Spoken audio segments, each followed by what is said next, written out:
Hi there, this is a guide on setting up your Xero service for invoice payments with CityPay's Paylink service. What I have here is an example invoice to show you. This is from Xero.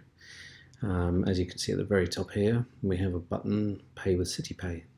What that means is that once we've issued that invoice, either through email or via a web link, a user can click on the button there and we'll come into a payment screen, and we can enter in our card details, process the payment, and we can return back to the invoice and it's paid.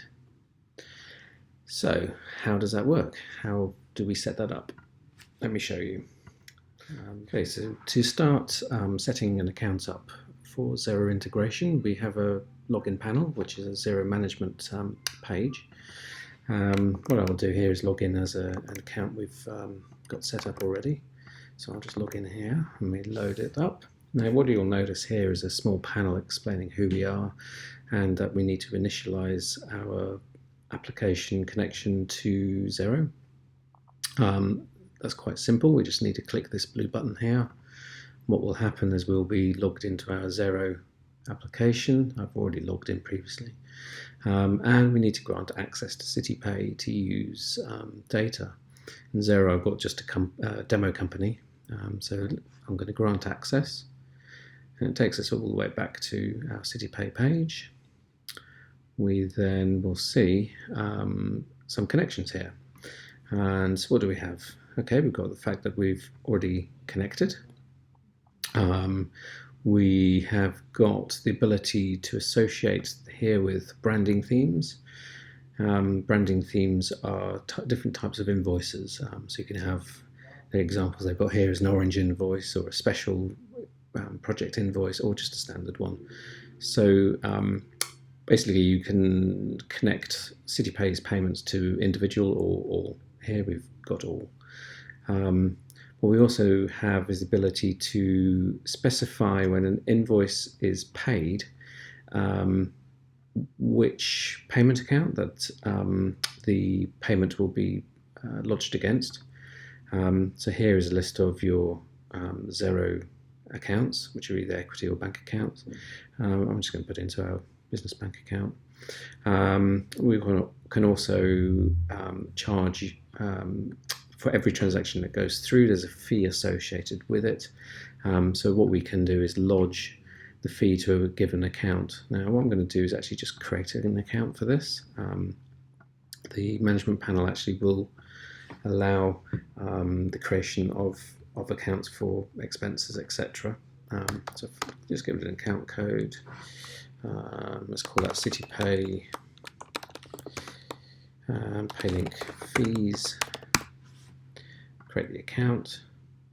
There we go, and we're already associated for all of the fees to that account. That pretty much is it in terms of the integration into Paylink, and everything else is handled automatically. So let me just go through finding your invoices, and I'll go through what is on Xero. So let me just log into the Xero screen here. Now if I just give this a refresh, we should have 3 invoices outstanding ready to pay. So let's go to this one here.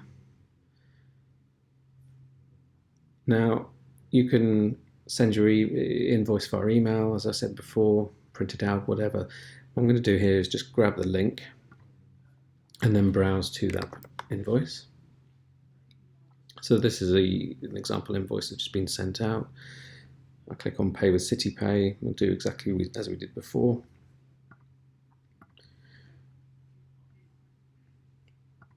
Click on Process, been approved, return back. Now our invoice is now paid. Now, if I go back into Xero, okay, so let's go to our invoices under Businesses and Invoices. And the invoice we just paid is this one here. £19.95. So what you will see is that there's a payment lodged there. Now there's at the very bottom there's a history and notes section. You'll see that it's been here approved by CityPay. And if I look at the payment on here, what you'll see is that we've automatically, from the Paylink engine, put in a reference to that payment. This happens to be your merchant ID and your transaction number. And that's been lodged against your business bank account, which we selected in that panel previously. Now we've also got that new account that we set up as well. So let's just have a quick look and see if we can find that transaction. So we go to accounting and account transactions, and then let's search for 407, update, and here we go, CityPay limited transaction fee for invoice 0028, which happens to be that invoice, and the current rates that was set out would account for 9p as the fee. And that's automatically registered. So that gives you an example demo of using CityPay Paylink and Xero.